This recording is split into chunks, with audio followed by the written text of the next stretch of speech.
Em uma safra desafiadora, com irregularidade de chuvas e uma ampla janela de plantio, contar com um parceiro que entende a importância de manejar a cultura da soja com eficiência é fundamental.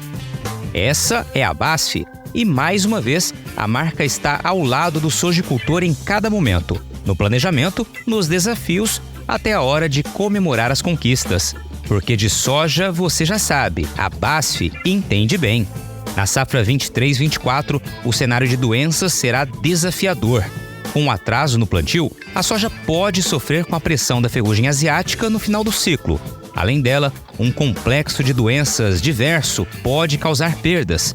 Mas para controlar esses fungos, a BASF possui soluções inovadoras e eficientes que trazem conveniência e confiança ao sojicultor brasileiro. A BASF tem o orgulho de estar ao seu lado. Afinal, o seu legado é a nossa maior conquista.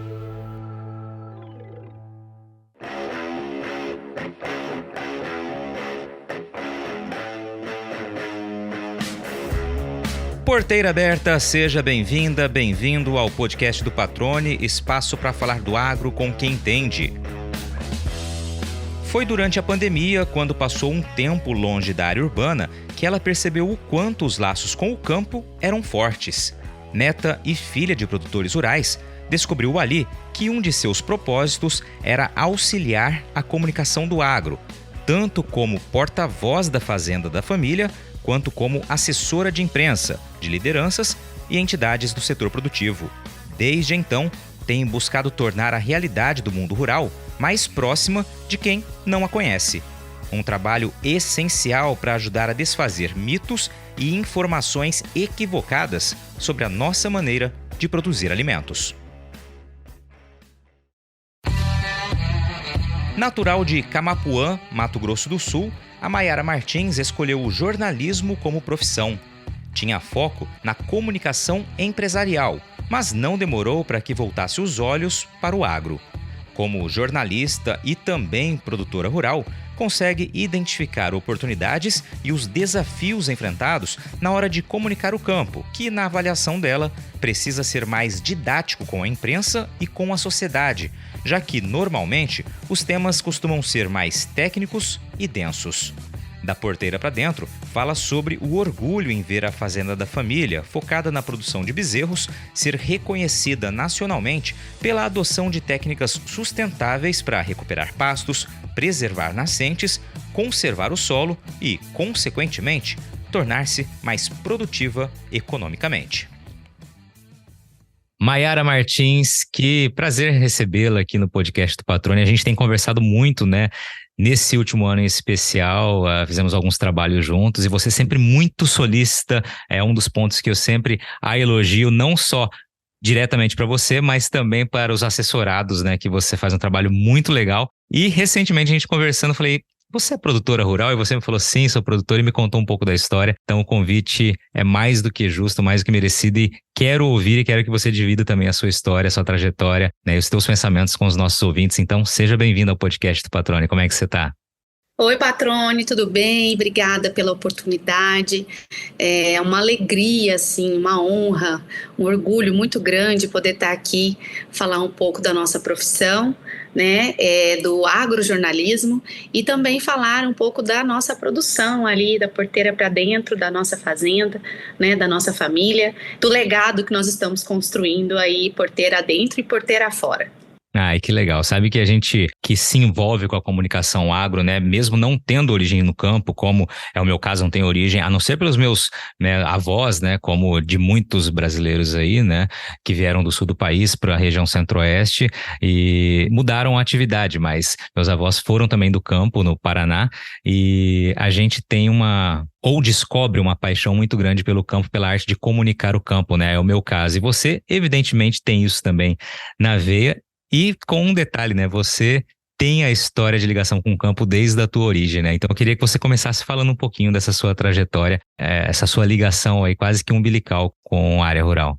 Bom, eu não posso começar sem falar, né, dos meus avós, que foram quem começou toda a história na agropecuária da nossa família, né? Meu avô Antônio Barbosa e a minha avó Cecília, eles iniciaram a criação em Camapuã, há muitos anos atrás. Meu avô foi sócio 40 do sindicato. E depois o meu avô materno, Antônio Martins da Fonseca, e minha avó Ivanir, também adquiriram uma terra próxima, também na região de Camapuã, e iniciaram o projeto deles também. E disso meus pais nasceram, né? E se envolveram completamente, né? Meu pai realmente nasceu na fazenda e sempre com essa vontade de estar, de ter um projeto, né? Meu pai se formou, minha mãe também. Meu pai entrou para o mundo corporativo, trabalhou muitos anos na telecomunicação e aí depois de muito tempo ele adquiriu uma área na mesma região. Depois também foi lindeiro do meu avô materno e com o falecimento do meu avô adquiriu a propriedade, né, da família da minha mãe. Então nasci ali, né, em Camapuã. Eu sempre lembro, né, dos feriados, finais de semana, fazenda dos meus avós, sempre íamos. Na fazenda do meu avô paterno foi chegar o asfalto há 10 anos atrás. Então, assim, nós íamos e era 3, 4 horas de carro para chegar na fazenda. E então eu tenho justamente isso, é uma ligação umbilical, a gente nasceu ali, né? E não teria como se desvencilhar disso. E você, um ponto interessante, você disse, né, que tanto seu pai quanto sua mãe têm origem nos pais dele, nos seus avós, né, do campo, mas seu pai se formou e foi para o mundo corporativo, trabalhou com telecomunicação. Então, nesse momento, ele tinha um interesse, você usou essa palavra, de voltar, a vontade de voltar para o campo. Nesse momento, eles se distanciaram fisicamente, pelo menos, do campo. Então, eles ambos não estavam na fazenda diariamente, né, só de final de semana ou feriados e ajudando, mas de certa forma ajudando, né, meu pai principalmente quando meu avô precisava de ajuda no mangueiro, com vacinação, ele sempre ia, mas assim, ele não atuava diariamente na fazenda, sempre com aquela vontade de estar, né, foi muitos anos, assim, eu acho que 30 ou 40 anos no mundo corporativo, né, chegando a assumir altos cargos na empresa de telecomunicações a qual ele trabalhou, mas nunca perdendo aquela vontade imensa de estar lá. Tanto é que na primeira oportunidade que ele teve, que ele foi desligado, nós já adquirimos a propriedade, né? Então, essa vontade mesmo, ela nasceu na nossa família sempre de estar lá. Que legal. E aí você disse, né, relembrou aí alguns momentos, né, seu indo na fazenda, na propriedade rural, né, sempre aos fins de semana e também durante a atividade, mas você lembra aquela primeira imagem que vem de campo, né, de quando você era criança, tua primeira lembrança, assim, a mais antiga de campo? Eu nunca esqueço, assim, a gente tinha um Fusca amarelo, e a gente voltava de lá cheio de banana, lata de banha. Então, assim, eu lembro da gente atravessando e atolando, né? A gente já atolou várias e várias vezes. Eu lembro de tomar leite no mangueiro, a gente tomava muito leite no mangueiro, de andar a cavalo. Na fazenda do meu avô materno tinha uma cachoeira enorme que a gente amava, eu e meus primos, né? Amávamos ir tomar banho. Então, assim, o que eu mais lembro da fazenda são desses momentos mesmo, né, de ver meu avô na roça, né, de ver meu avô na lida do gado, que meu avô sempre foi muito ativo, meu avô paterno, que já nos deixou bem, e meu avô materno também, sempre no mangueiro, sempre com os cavalos, ensinando a gente a lidar, né, com os animais. Meu avô materno era muito preocupado com o bem-estar animal, então assim, ele se preocupava com os animais no mangueiro, ele se preocupava com os cavalos, né. Eu tenho muito essa lembrança da presença deles, né, os animais. Muito legal, é uma memória muito afetiva, né, desses momentos aí em família, especialmente admirando, né, conhecendo, observando, né, os parentes ali na lida, e também mencionou ali a questão de atolar, né, um dos desafios, né, para quem está na área rural, normalmente costuma ser, ou geralmente costuma ser, de fato a logística, o acesso, né, e atoleiros acabam tornando-se comuns e ficam também presentes nas nossas memórias, né, evidentemente. Agora, Mayara, vamos lá partir um pouquinho então para o teu crescimento, e aí você define escolher tua profissão que inicialmente não tem uma relação diretamente próxima ao campo, né? Exato. O jornalismo em si não tem muita essa ligação de início, né? Eu tive uma orientação vocacional aos 18 anos que acabou culminando na escolha do jornalismo, e então eu passei na Universidade Federal no ano de 2005 para o curso de Comunicação Social com habilitação em jornalismo, e durante o curso não tinha pretensão nenhuma de seguir a área do agro. Eu tinha muita pretensão em seguir a área de comunicação empresarial. Tanto é que o meu TCC foi uma revista sobre comunicação empresarial, junto com meu amigo Guilherme, e penamos para fazer a revista, mas a revista já tinha um cunho de assessoria. É muito interessante isso, a gente pensar, né, que lá de trás a gente já tinha essa vontade, né? E eu sempre fui em busca disso. E logo que eu saí da faculdade, em 2008, 2009, eu já iniciei praticamente na comunicação no agro. Eu entrei para uma rede de TV específica do setor, um canal, né, somente do agronegócio. E ali que eu fui entendendo que realmente era o que eu queria fazer, que era aliar coisas, né? Aprendi muito, estudei muito, porque o jornalismo científico, ele requer muito mais aprofundamento. Então, eu estudei muito já nesse primeiro ano, gostava de estudar. E eu morava sozinha, porque meu pai tinha sido transferido, né? Ele foi ser diretor da região sul, em Santa Catarina, da empresa de telecomunicações. E eu fiquei sozinha na casa da minha tia, Jussara, e do meu tio, José Luiz. E com eles eu fui me aprofundando, né? No jornalismo, no agro, né?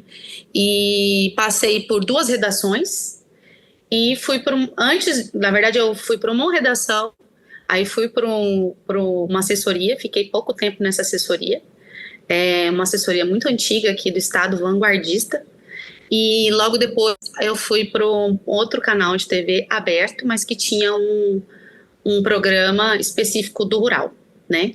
Também com um apresentador já conhecido aqui do nosso estado. Lá eu fiquei 2 anos produzindo esse programa, era diário, e foi uma escola, né? Foi uma escola para a gente poder entender o outro lado, a necessidade da imprensa sobre o que a gente pauta, né? Que é o setor do agronegócio. Então, depois que eu passei pelo Agro Brasil, pela Sato Comunicação, que era a empresa de assessoria, né? Pelo Record Rural, da TV Record aqui do estado, o Ricardo Cordeiro, que era diretor de uma agência chamada Rica, perguntou para o Osmar, que era apresentador do Record Rural, se ele conhecia alguém que pudesse ajudá-lo a fazer assessoria da Expoinel, a exposição do Nelore, né, que é promovida pela ACNB e pela Nelore MS. E aí ele me indicou, o Osmar me indicou para fazer assessoria. O Ricardo, então, gostou muito do meu trabalho e me fez proposta para eu ir para a Rica. E aí, Luiz, foi lá que realmente, assim, eu tive muito mais contato com a comunicação no agronegócio, né? Porque eu abri a parte de assessoria de imprensa dessa agência, era uma agência, a Rica já era uma agência bem conhecida, reconhecida nacionalmente, eles faziam muitos leilões, né? E então eu entrei para poder abrir, né, esse setor da agência, e com grandes clientes, né, Nelore Grendene, a Fazenda 3R do Rubinho Catenassi, saudoso Rubinho Catenassi, que, na minha opinião, foi o iniciador, né, o vanguardista do marketing no agronegócio, em agregar valor ao agro, sempre valorizou muito a comunicação. Então, assim, eu aprendi muito com ele, foi um mestre para mim, nesse sentido. E diversas outras entidades, outras propriedades rurais que faziam leilão, e a gente, de certa forma, assessorava também. Então, foi ali que eu me formei como assessora de comunicação, né? E de lá para cá, eu acabei que daí eu fiquei na Rica 3 anos, e aí eu tive meu primeiro filho e não retornei mais para a Rica. E aí eu comecei a assessorar só algumas entidades, né? Sindicatos rurais, o Sindicato da Região Norte do Mato Grosso do Sul, que era uma frente de sindicatos para pautar demandas da região, e do Sindicato Rural de Camapuã. E depois disso, eu tive minha segunda filha, né, meu primeiro filho Marco Antônio, a segunda filha Maria Fernanda, E aí culminou de acontecer a pandemia, né, o Covid-19, logo um ano depois do nascimento da Maria Fernanda. E aí eu fiz essa pausa, que foi muito importante, de certa forma, para a minha carreira. Muito bem, Mayara. Antes de você falar dessa importância dessa pausa, né, que é um momento certamente de reflexão e que muda a tua vida, eu queria aproveitar que você contou essa tua trajetória inicial no jornalismo, esses primeiros anos, né? E você falou que trabalhou com redação, trabalhou com TV, né? E acabou também trabalhando já com essa ligação com o agro, com a comunicação agro. E quando se descobriu como, né, uma comunicadora com foco mais em assessoria de imprensa, você falou várias vezes da importância da comunicação. Eu queria que você trouxesse a sua visão de profissional da comunicação da área de assessoria, dos assessorados, né, do agro se comunicarem, né? Eu queria a tua visão sobre isso, do porquê que é importante, né, o produtor rural, as empresas do agro estarem sempre buscando se comunicar com o seu público, levar a sua mensagem. Acho que essa é uma pauta que é fundamental. A gente, em vários eventos, em várias discussões, fala sobre isso. Eu queria ouvir o que a Mayara pensa a respeito disso, né? Esse é um assunto, assim, muito importante, no seguinte sentido. O agronegócio é um setor muito técnico, como qualquer outro setor, né? Mas ele atinge a sociedade de uma forma geral, de forma muito contundente, independente de classe. Então, o nosso cliente final é o consumidor, né? E isso para nós é um fator de grande importância, porque nós precisamos dialogar com essa pessoa. Quem eu digo é o setor agronegócio. Precisa dialogar com a sociedade, precisa comunicar à sociedade. Então, nós só vamos conseguir isso através de um setor, que seria essa pessoa, né, esse setor que conhece de comunicação, ou seja, que tem a base e o entendimento sobre como comunicar com a massa e, ao mesmo tempo, em assunto técnico, a torná-lo didático, né? Eu acho que a palavra-chave aí, quando a gente fala em comunicação no agro, é didática. Então, eu só vou conseguir dar valor ao meu produto, diferenciá-lo e poder mostrá-lo ao consumidor se eu tiver didática ao mostrá-lo. Se eu conseguir destrinchar a técnica por trás dele e tornar didático para quem o vai consumir. Então, eu acho que a assessoria, de uma forma geral, seja ela de comunicação ou de imprensa, ela é uma produtora de informações, né? Eu costumo brincar, Patrone, que ao longo desses anos todos, né, aí quase 14 anos de jornalismo no agro, costumo dizer que nós somos garçom. Um assessor é o garçom. Ele serve a imprensa, né, com as necessidades da imprensa, que é entregar a informação para o maior número de pessoas, né, que é a base da teoria da comunicação de massa, né, para os receptores, e trazer do agronegócio as pautas que o agronegócio quer comunicar.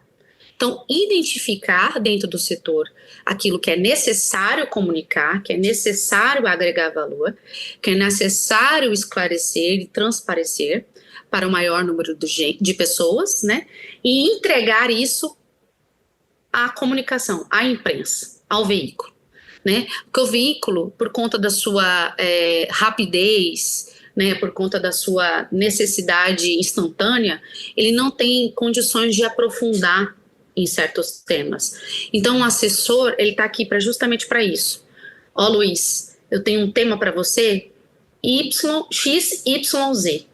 E esse tema vai abranger e impactar XYZ pessoas. E então, é interessante você mostrar o porquê que isso vai impactar as pessoas.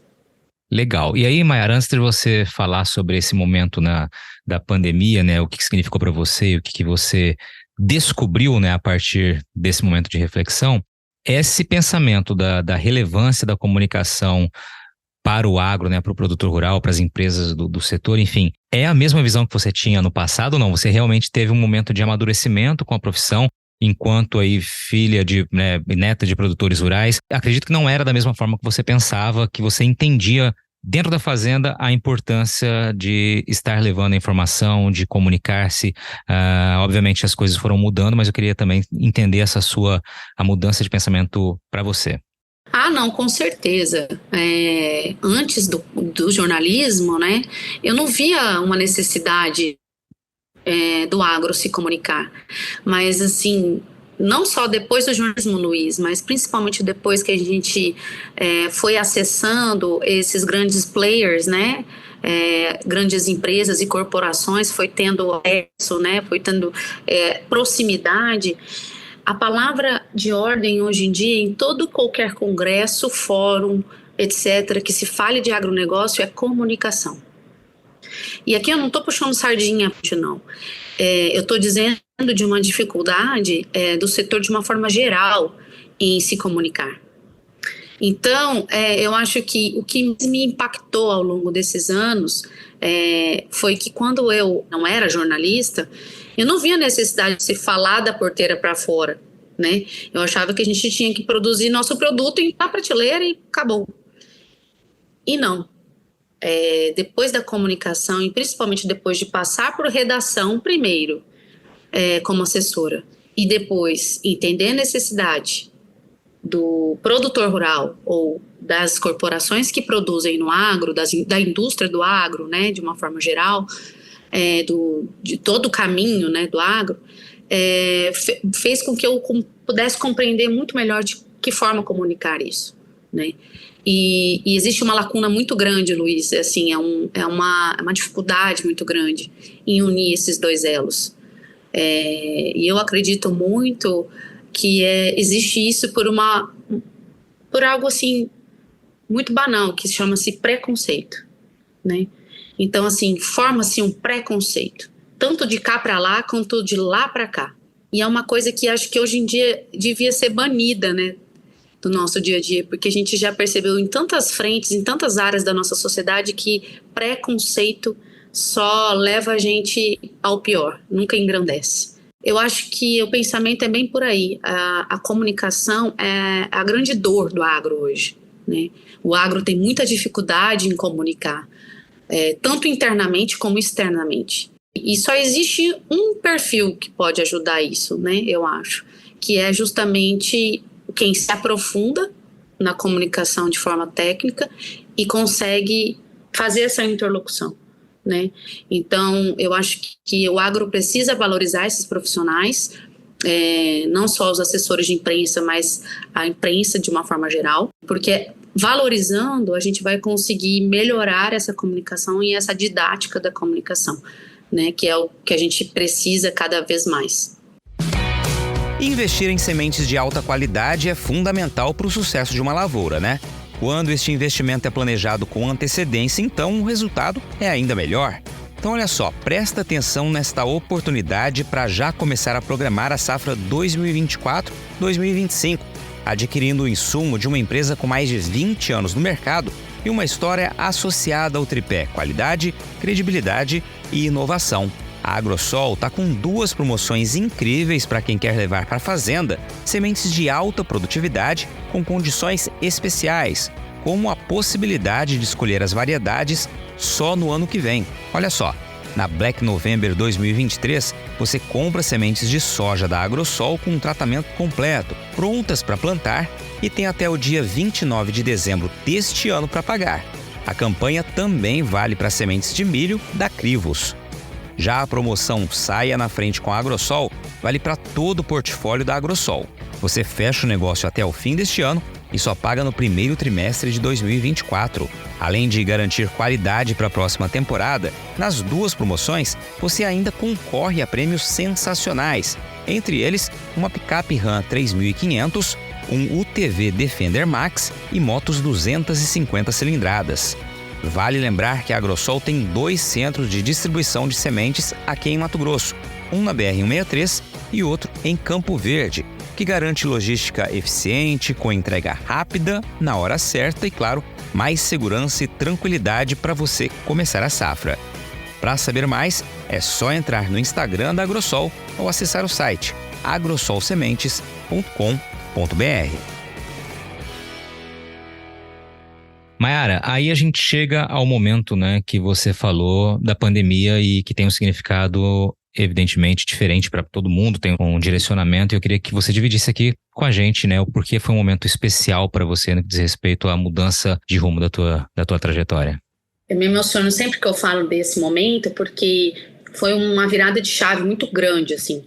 Até 2019, que foi o ano da pandemia, né, eu vivenciava o agro muito de uma forma empírica, né, assim, até foi também porque eu sou técnica em agronegócio, né, comecei o curso, eu e minha mãe, Jusceli, nós começamos o curso em 2016 e finalizamos em 2018, né, eu finalizei um pouco antes da minha filha nascer, 15 dias, eu acho, se não me engano, que eu entreguei meu TCC do técnico em agronegócio. E aí, no ano seguinte, então, veio a pandemia. E até então, eu tinha muito uma coisa... por mais que eu tivesse nascido ali na fazenda e tudo mais, né? Tivesse muita convivência, esse cordão mesmo. Mas, assim, eu via muito num prospecto fora, sabe? Muito não como eu dentro. E aí, nós decidimos, então, que toda a família... nosso núcleo familiar, né, iria passar a quarentena na fazenda. E aquela loucura, né, de você não poder sair. Então, no dia seguinte que foi decretada a pandemia, botamos todo mundo num carro e fomos embora. E aí chegava lá, só podia um sair para ir no mercado, o mercado próximo era 6 quilômetros, né, tudo fechado. Então, a gente ficou ali naquele núcleo familiar muito intenso e dentro da fazenda. Né? Então, assim, eu pude vivenciar de uma forma muito profunda o que é o agro, né? O que é produzir mesmo, o que é a terra, né? O que vem da terra, né? A dor assim, das dificuldades que são, do desgaste, do suor, né? Que, assim, é muito clichê falar isso, né? Mas quando você vivencia a dificuldade que é trabalhar numa propriedade, né, os desafios que se tem, que você realmente valoriza isso. Então, ali para mim foi uma virada de chave no seguinte sentido, de que eu pertenço, sabe? E eu quero que isso aqui seja um legado, em todos os sentidos. Para minha família, um legado como participação na sociedade, como algo que nós estamos fazendo, nosso papel na sociedade, né? Então, pode ser pequeno, né? Pode ser uma propriedade pequena, mas o pouco que a gente fizer aqui, ou que nós fizermos aqui, nós vamos estar contribuindo. Então, eu tomei essa responsabilidade para mim, sabe, Luiz? Eu pensei assim, e foi muito bacana que eu passei muitos momentos com os meus filhos, assistindo o pôr do sol juntos, colhendo, né, o que a gente plantava na horta, no quintal, na lida com o gado, né, junto ao meu pai, então, ao meu irmão Adriano, ao meu esposo João. Então, assim, a gente vivenciou muito aquilo ali o dia a dia. E aí eu não queria ir embora. Eu tive uma resistência enorme de sair de lá, de verdade, porque eu falei, nossa, isso aqui é tão isso aqui é tão meu, e isso aqui é tão importante para o mundo, que eu me sinto tão contribuinte, nem sei se a palavra é essa, mas eu me sinto tão participante, atuante, estando aqui dentro, e eu preciso fazer algo, tomar essa responsabilidade para mim. Sabe? Então, eu acho que ali foi realmente uma virada de chave nesse sentido. Que legal, Mayara. E aí, antes da gente seguir com a parte profissional e essa parte de campo, né? Só para fazer um parênteses, a fazenda, claro, é a propriedade rural, né, dos seus pais, ali que você mencionou que eles adquiriram assim que seu pai, né, saiu do ramo da telecomunicação. Fala um pouquinho do perfil da fazenda, só para a gente também ter esse ponto antes da gente seguir com a história. A fazenda chama-se Vereda do Buriti, né? Nós estamos localizados a 75 quilômetros de Camapuã. Camapuã recebeu pela lei estadual, não vou lembrar o nome agora, mas já faz em torno de 20 anos, o título de capital do bezerro de qualidade. Inclusive, foi uma frente liderada pelo Rubinho Catenassi, que também é produtor na região, né? O seu Rubens, da Fazenda Terra, então foi ele que capitaneou esse título. E a fazenda tem um modelo de pecuária de cria, né, nosso modelo de produção, que vem dos meus avós, mesmo modelo de produção de cria de bezerros Nelore. Nós já temos 10 anos de propriedade rural, hoje são 400 matrizes e cerca de 200 bezerros por ano, numa meta de atingirmos aí, no máximo 3 anos, 300 bezerros anuais. Hoje nós utilizamos ferramentas como inseminação a IATF, certo? Com repasse, e também fazemos um rotacionado, né? Com um lote de animais, 15 dias em cada pasto. Muito então, bem. São um pouco mais de 700 hectares, né? A fazenda. Legal, e claro, desses 700 hectares tem uma boa parte ali que é a área de reserva, né? Que realmente são as áreas, né, que precisam ser preservadas por lei, né? Sempre importante a gente mencionar isso, né, Mayara? Exatamente, 20% da fazenda, conforme o CAR, né, que só existe no Brasil, e conforme o CAR, 20% da nossa propriedade é de reserva e APP, área de preservação ambiental. Aí, Mayara, a gente vai fazer vai estar fazendo meio que um ping-pong aqui, porque é legal realmente fazer essa mescla na tua história, porque são trajetórias daí complementares, né? Tanto de campo quanto de comunicação, e elas vão se fundindo. Bom, explicada o passado, o primeiro cenário da propriedade, vamos voltar para a tua carreira na comunicação, né? Esse momento da pandemia, né, foi revelador para você, né? Foi uma descoberta de fato de pertencimento. Você utilizou essa palavra, achei muito legal você, né, utilizar, acho que coube muito bem com a história que você divide com a gente aqui. E como ficou só quando você volta, né, para a área urbana, vamos colocar assim, para o dia a dia, né? Ainda assim comunicando, né, o agro, né? Exato. Então foi assim, em 2018, quando minha filha nasceu, eu e meu esposo João, nós decidimos que eu ia dar uma pausa para poder viver a maternidade, né? O meu filho mais velho, Marco Antônio, já estava com 3 anos e meio, então nós decidimos que eu faria uma pausa de 2 anos. Culminou para ser no momento de pandemia também, né? Logo no segundo ano. E aí, ao fim do segundo ano, eu falei para meu esposo, falei, olha, a primeira oportunidade eu vou voltar ao mercado de trabalho.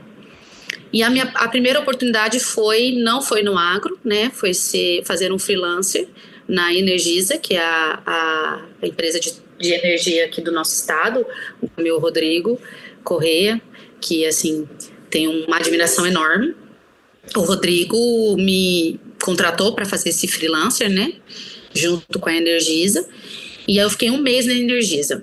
Aí logo depois a amiga minha, assessora de imprensa também, Carolina D'Alegrave, que é minha veterana, me convidou para assessorar a Associação dos Magistrados de Mato Grosso do Sul, a AMANSUL. E aí eu realmente retornei ao mundo da assessoria, né? Assim, hard. Ou no mais difícil possível, porque assim, você não pode imaginar o quanto quão difícil, né? O quanto de demanda a gente tem. E assim, realmente pegando o alto, né, o pico, a dificuldade. Nesse momento, o Diego, que entrou no meu lugar na Rica, quando eu saí da Rica, o Diego Silva, ele logo que a Rica acabou, né, a Rica terminou, enfim, o Ricardo foi para outros projetos e fechou a agência, o Diego abriu a Agroagência Comunicação. E aí, a agência, acredito eu, que já tinha em torno de 3 anos, o Diego falou para mim, olha, você voltou? Eu falei, voltei. E ele tinha ficado muito bravo comigo quando eu saí da Rica, porque ele falava assim, mas eu tinha certeza que a gente ia trabalhar junto. E aí acabou que eu decidi não voltar para a Rica, e aí ele falou, nossa, eu achei que esse dia nunca ia chegar. Aí ele falou, você voltou? Eu falei, voltei. E ele falou, então vamos trabalhar comigo? Eu falei, bora.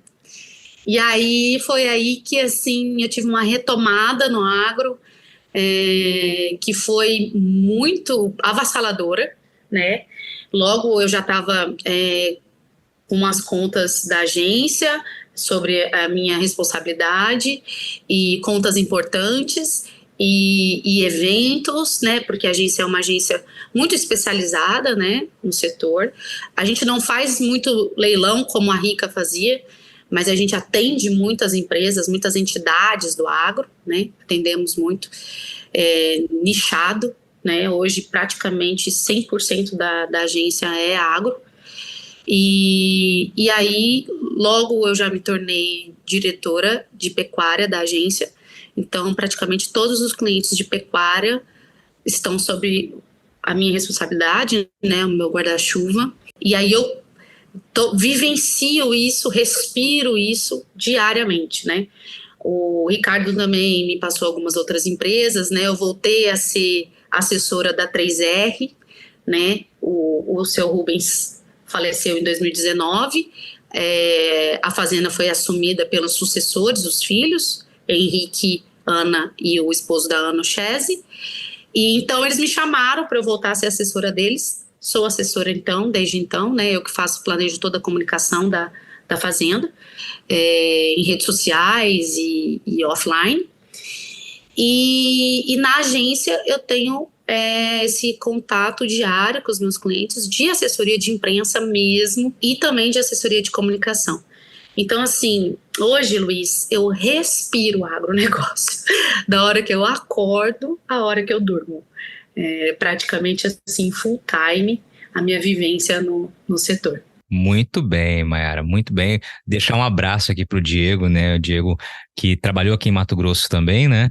E desenvolve um trabalho realmente incrível aí na agroagência, né? Com essa dobradinha e toda a equipe que trabalha por lá. Muito bacana, Diego, um abraço, parabéns pelo trabalho, parabéns pela história que vocês têm construído, têm escrito aí em Mato Grosso do Sul, é um trabalho realmente diferenciado, sou testemunha disso, né, como colaborador muitas vezes em eventos que a gente faz juntos, mas também como um comunicador que recebe, né, as indicações, as sugestões de entrevistados de vocês, né, e que realmente são sempre muito bem estruturadas essas sugestões, muito bem fundamentadas e com assessorados realmente de alto nível, né? Sou realmente testemunha, alguns já passaram inclusive aqui pelo podcast, né? E sempre com histórias muito bacanas e com conteúdo, né, realmente muito relevante para quem está ouvindo. O ano passou rápido e como planejamento é uma das ações mais importantes para o sucesso no campo, que tal começar a se programar agora para as melhores oportunidades de incorporar mais qualidade e produtividade ao seu rebanho em 2024? O caminho para isso, claro, é o investimento em genética de ponta, resultado de um trabalho rigoroso de seleção, como o que é feito há mais de 40 anos pela Nelore Grendene, que está com a agenda de leilões definida para o ano que vem. Em março, tem o leilão 500 touros. Em julho, o tradicional leilão 1000 touros. E em novembro, mais uma edição do leilão 500 touros. São 3 oportunidades imperdíveis para você adquirir os melhores reprodutores Nelore PO do mercado, que vão ajudar a revolucionar a pecuária na sua propriedade. Vale lembrar que o critério para a seleção é o potencial comprovado de produtividade no campo e adaptação para o pasto. Afinal, foram produzidos na Fazenda Ressaca, em Cáceres, que tem se destacado pela qualidade da tourama, certificada por meio dos programas de avaliação PMGZ e ANCP. Aliás, eu te convido a ouvir um episódio especial que eu gravei com o Sr. Wilson Correia, que é o diretor de pecuária da Nelore Grendene. Dá uma olhadinha aí na playlist e já aperta o play para conhecer um pouco mais do trabalho de excelência e da história de sucesso que a Nelore Grendene tem escrito, focando sempre em produtividade com raça. Aí, Mayara, você falou, respira agronegócio, né, durante 24 horas por dia, né, vamos usar essa expressão. E claro, a parte da comunicação você trouxe aqui como um todo e tem o teu amor, a tua paixão, né, pelo campo, como você bem detalhou aqui. E aí você falou um pouquinho, trouxe as características, né, os números iniciais ali da fazenda de vocês, é Vereda do Buriti, né? E eu queria que você falasse de um trabalho que vocês têm feito, que inclusive foi recentemente premiado, né, no prêmio do Planeta Campo, a segunda edição do prêmio Planeta Campo, o perfil de propriedade, que é a propriedade de vocês, que é um prêmio voltado justamente para quem desenvolve práticas sustentáveis na atividade rural, né? E vocês aí condecorados, né, como um dos premiados. Eu queria que você falasse um pouquinho desse trabalho que vocês fazem por lá. Legal. Então, Luiz, tudo começou assim, aí veio essa autorresponsabilidade e eu sempre falei para o meu pai, pai, a gente tem que abrir se abrir para mostrar o que a gente faz de melhor, né? E contribuir com essa comunicação, né, do agro, né? Contribuir a mostrar o que o agro faz. Entrou para minha conta, né? Entrou para o meu guarda-chuva dentro da agência, o Instituto Taquari Vivo, que é um instituto que atua na bacia do Alto Taquari, ali no Peri Pantanal, buscando ser um interlocutor de ações para recuperação de pastagens e conservação de nascentes que caem, né, que desaguam no rio Taquari, que é um rio que banha o Pantanal aí e sofre um desastre ambiental desde a década de 70. Então, o Instituto Taquari precisava de uma propriedade para ser projeto piloto na região, onde eles fariam não só a recuperação de pastagem, mas também conservação de nascentes. Então, assim, a gente teria que abrir as portas, realmente, né? Foi aí que eu sentei com os meus pais, né, o Toninho e a Jusceli, meu pai Antônio Silvério, que é proprietário, e falei, olha, essa é uma oportunidade de nós termos um projeto muito rico e muito grande no sentido de impacto, né, dentro da nossa fazenda, mas nós vamos ter que abri-la, né, abri-la em todos os sentidos, e eles vão ter que entender e conhecer todo o nosso funcionamento. Foi uma responsabilidade que foi a mim passada. Eu posso dizer assim, Luiz, que foi a primeira grande responsabilidade no sentido de sucessão que eu tive da fazenda, sabe? Que meu pai e minha mãe chegaram e falaram, olha, este projeto está sob sua responsabilidade. Se algo der errado, você fique ciente que, né, você é responsável sobre isso. Então foi que eu passei para o Taquari, eu fiquei sabendo, né, da necessidade, passei para eles, falei, olha, minha família tem uma propriedade localizada em tal lugar, tal, eles, nossa, é o que a gente precisa, mas a gente precisa ir lá e tal, então eles foram, verificaram as áreas que necessitavam fazer a recuperação, e verificaram as nascentes, fizeram, né, o diagnóstico da área e tudo, e aí iniciaram o processo de recuperação, né? Aí foi assim, o mais importante, eu acho, Luiz, que o que eu expliquei para os meus pais foi dessa questão da verticalização, né? Da intensificação. Eu falei, ao mesmo tempo que nós vamos estar contribuindo com a conservação ambiental desses recursos, né? Que são extremamente importantes para o produtor rural e o produtor tem esse cuidado, né? Meus avós já tinham esse cuidado, né? Meus pais têm esse cuidado, essa preocupação com a conservação e o uso correto dos recursos. Mas a gente participar disso é justamente poder ser exemplo, né? E aí eu falei, a gente vai entender dessa forma a importância da verticalização, a importância de se produzir com menos recursos e com mais qualidade, com mais rentabilidade, né? Menos recursos naturais, né? Só que é muito difícil isso para o produtor ter acesso, Luiz. Pequeno produtor, principalmente, tem pecuarista, tá? Tem muita dificuldade em acesso a esses recursos, tanto técnicos, né, informativos, como de investimento, né? Então, assim, foi importante para nós nesse sentido também, né, de que a gente teve acesso a um recurso que talvez nós não conseguiríamos ter. Então, eu clamo até por isso, por mais projetos como esse, né, por mais projetos que possam ser essa ponte para o pequeno produtor, porque muitas vezes o pequeno produtor não consegue fazer por falta de acesso a recursos e a técnicas realmente sustentáveis. Então, nós abrimos a propriedade para o Taquari e o seu corpo técnico pôde nos direcionar, né? Está nos direcionando. As curvas de níveis e o terraceamento já estão sendo feitos. As nascentes já eram protegidas, mas agora ficaram ainda melhores protegidas, né? Com equipamento novo, fio, poste, todo o serviço. E agora nós estamos entrando no período de escolha da pastagem, que vai ser colocada nesse terraceamento, né, nessa curva de nível, e o diagnóstico da fazenda como um todo. Porque como a fazenda é um projeto piloto, do Instituto, eles vão fazer um diagnóstico de toda a propriedade para entender onde nós precisamos recuperar primeiro, onde nós podemos deixar um outro momento, de que forma nós podemos recuperar melhor as áreas, enfim, foi um prêmio para nós também, né? E aí, nessa toada, já falando do prêmio, foi divulgado, né, pelo Canal Rural, programa Planeta Campo. Eu já tinha conhecimento do prêmio do ano passado, que a ABPO, que é a Associação Pantaneira de Pecuária Orgânica e Sustentável, e o próprio Taquari Vivo, estiveram lá, né, e eu assessoro. E aí eu pensei e falei, poxa, eu acho que eu vou inscrever a fazenda. E aí perguntei aos meus pais, lógico, eles falaram, não, com certeza. E ao Instituto, né, se era possível, o Instituto falou, não, vamos lá, né. E olha, vou te falar uma coisa, é um questionário enorme, fiquei um dia respondendo.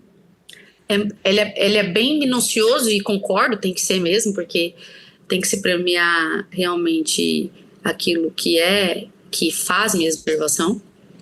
E aí a gente foi agraciado e ser escolhido aí como vencedores, como produtor de pecuária nacional de sustentabilidade com esse projeto.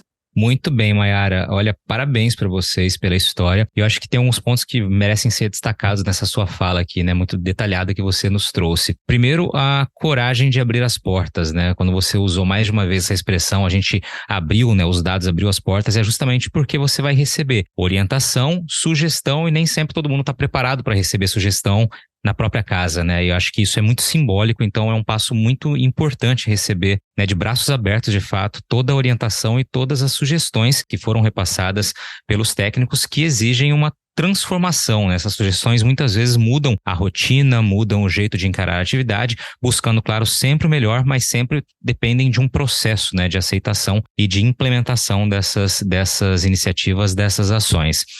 O outro ponto importante, você falou da dificuldade dos pequenos produtores terem acesso a recursos, eu entendi, ficou muito, muito claro também, acho que para os nossos ouvintes, que você se refere a recursos não apenas financeiros, mas especialmente o conhecimento, né, que é um dos recursos fundamentais para a gente buscar realmente melhorar essa atividade, né? Falou, claro, do prêmio, né, com destaque, todas as exigências que o prêmio exige. Falou do Taquari Vivo, evidentemente, do Instituto, e o Renato Roscoe, né, foi um dos entrevistados aqui nosso do podcast, no episódio 133. Fica o convite para o pessoal ouvir um pouco mais sobre a história, né, do Taquari, a tragédia ecológica, né, que está relacionada à história do Taquari e todo o trabalho que está sendo feito para buscar, né, gradativamente transformar essa realidade que vai, evidentemente, demandar tempo, mas que é um esforço muito conjunto de técnicos, de especialistas, de instituições, de entidades e, claro, do produtor rural que abraça essa possibilidade de transformação. E aí você citou alguns pontos na propriedade de vocês, né, que já estão sendo transformados, né, visando a conservação ambiental, né, a conservação de solo, recuperação das áreas, né, falou do terraceamento, ou seja, tem um trabalho muito intenso sendo realizado. Você citou a data, mas eu vou pedir para que você reforce, me passou um pouco batido aqui. Há quanto tempo vocês estão, então, já inseridos no projeto e que transformações vocês já conseguem começar a enxergar, Mayara? A gente começou no projeto em março desse ano, né? Foi a primeira visita, se não me engano, né, do Taquari lá. Inclusive, eles atuam na nossa propriedade em parceria com o Senar, porque nós participamos do ATEG de bovinocultura de corte, do Senar MS. Então, o Taquari, o Instituto, atua juntamente com o Senar, porque é preciso já, né, as áreas de pastagens, a partir do momento que você está fazendo o licenciamento e a curva, que é a curva de nível, né? Então, a gente colocou em março deste ano, fazendo o cercamento das nascentes, né, das 2 nascentes do Taquari que estão dentro da propriedade. E agora, mais no meio do ano, foi feito realmente a escolha da área, onde ia ser feito o terraceamento, se não me engano, 50 hectares, tá? Aproximadamente. E aí agora está se finalizando o terraceamento e as curvas de níveis que estão sendo feitas nessa área, né? Ou curva de nível. E então, nós agora estamos nesse processo de escolha de sementes, né? Eu acho que que mais agregou para a gente aí nesse período foi realmente a entrada técnica dentro da nossa propriedade, né? O Renato é um profissional de extrema capacidade, e didático, né? Eu sou suspeita para falar porque eu não comentei nesse ínterim também falando sobre a minha trajetória, mas eu também participo do programa Líder MS, que é promovido pela FamaSul. Eu estou participando pelo Sindicato Rural de Camapuã. E nesse programa é um programa de formação de lideranças e representatividade do agro, que inclusive do primeiro, nós estamos no quarto programa, né? E o primeiro programa saiu Tereza Cristina, nossa senadora, Eduardo Riedel, governador do nosso estado, o Marcelo Bertoni, que é presidente da FamaSul, fez, se não me engano, o terceiro programa, o Diego também já fez, enfim, temos aí vastos nomes, né, de pessoas aí que fazem a diferença hoje no nosso setor. Então eu faço o programa e o programa é coordenado pelo Renato. Então o Renato é meu professor também no programa. Então ter acesso a ele, ter acesso ao Rodney Guadanin, que é coordenador do Taquari, que são pessoas que têm muito conhecimento sobre pastagem, sobre pecuária, enfim, sobre o setor de uma forma geral. Isso foi muito engrandecedor para a gente, né? Para a gente direcionar até os objetivos da propriedade. E agora a gente vai começar a ver isso realmente quando a gente sementear, né, a paz, e vê-la realmente tomando forma ali, essa área de proteção. É um motivo de muito orgulho para nós ter esse acesso técnico dentro da nossa fazenda. Muito bom, Mayara. Eu acho muito legal ouvir tua trajetória, né? Tanto na comunicação quanto do lado de dentro da porteira, né? E aí você trouxe mais um elemento que eu acho muito legal valorizar, você destacou aqui a importância da formação de novos líderes, né? E é o trabalho que você está participando agora, né? Está estudando, está dentro da turma, da quarta turma, como você bem mencionou, né? Ou seja, é uma comunicadora, sabe falar muito bem, né? Contar histórias, contextualizar situações, mas a formação para se tornar um líder, ela sempre vai além, né? E você enxergou isso e vai certamente representar muito bem a atividade rural como você tem feito. Bom, Mayara, a gente está seguindo para a reta final aqui do bate-papo e, né, quando a gente chega nessa reta final, a gente tem um momento aqui que eu sempre peço para que o convidado ou a convidada me traga ali aquela pergunta que você gostaria de ter respondido um dia e que ainda não foi feita a você, né? Que você gostaria de ter oportunidade de falar e que ninguém lhe perguntou. Esse é o momento. Você, como comunicadora, como assessora, né, de comunicação, você já indicou alguns entrevistados aqui no podcast, certamente, né, ouviu os episódios e sabe que tem essa pergunta. Não vai ser uma surpresa, então, para você aqui.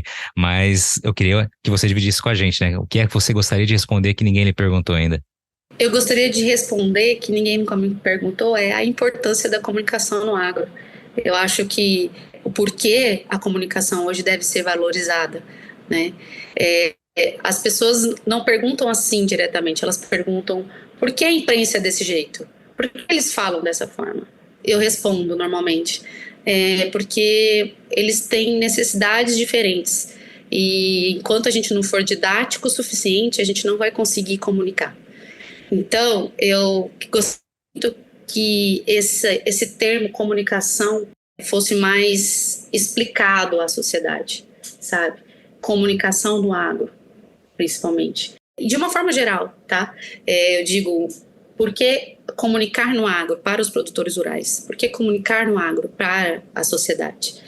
Então, é uma pergunta que eu gostaria muito de responder e que você me deu essa oportunidade aqui, Patrone. Então, assim, eu fico muito feliz e honrada de poder mostrar a importância do comunicar no nosso setor hoje como algo imprescindível para a gente agregar valor, para a gente dialogar, né, e encontrar saídas, né, e objetivos comuns como sociedade.